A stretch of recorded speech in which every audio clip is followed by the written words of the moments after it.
Palakpak ang ating Diyos sa ating kalagitnaan. Sino po naniniwala narito siya at kasama natin? Ang ginagawa po natin ay pag-alaala na lamang, kaya dapat po nababakas sa ating mga mukha ang ngiti. Sapagkat ang kanya pong mga salita ay tapos na at naganap na, ngunit kay sarap pong alalahanin sapagkat ito po ay patungkol sa bawat isa sa atin. Tayo po muna ay manalangin. Aming Diyos, aming Ama, salamat po sa pagkakataong ibinigay mo na sa panahon ito, O Diyos. Amin po inaalala, Panginoon, ang iyong mga wika, Panginoon.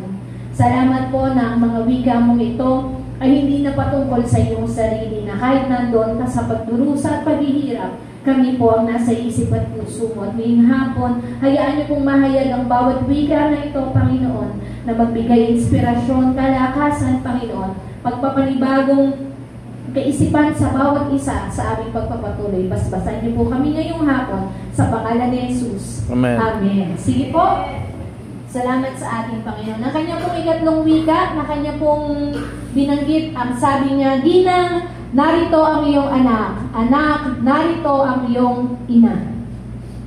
Isa po sa pinakamagandang wika ng ating Panginoon, ngunit sabi niya ay challenging na ibahagi.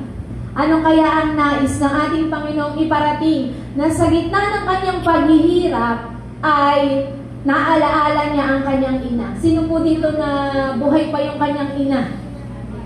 Palakpakan po natin ang Panginoon. At ang ating mga ina po ay buhay pa at kasama natin. Sa mga wala na po ay salamat din sa ating Panginoon dahil binigyan tayo ng instrumento para tayo ay lumabas sa mundong ito. Iniisip ko po habang binabasa kong mensaheng ito, para sa isang taong nahihirapan, para sa isang taong nasa pagdurusa, hindi nagawang kalimutan ng ating Panginoon na itagubilin si Maria.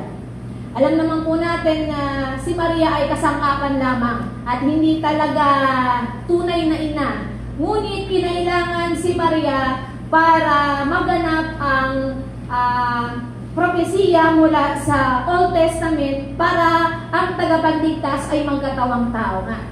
Ngunit naniniwala tayo na siya ay hindi tao, siya ay nagkatawang tao lamang, ngunit siya noon pa man ay Diyos. At malinaw kay Maria na siya mismo sa kanyang pagkapanganak, ito ay isang pribilehiyo. Tinawag nga siyang babaeng pinagpala sa lahat. Parang yung babaeng katabi mo, itinangi, pinagpala ng ating Panginoon. At kagaya ni Maria, siya ay napili ng ating Panginoon. Habang siya ay nakabayubay, nakita niya nasa kanyang paahan ang kanyang ina. Kaya ang sabi niya sa kanyang alagad, sabi niya, Gina, Maria, narito ang iyong anak. Anak, narito ang iyong ina.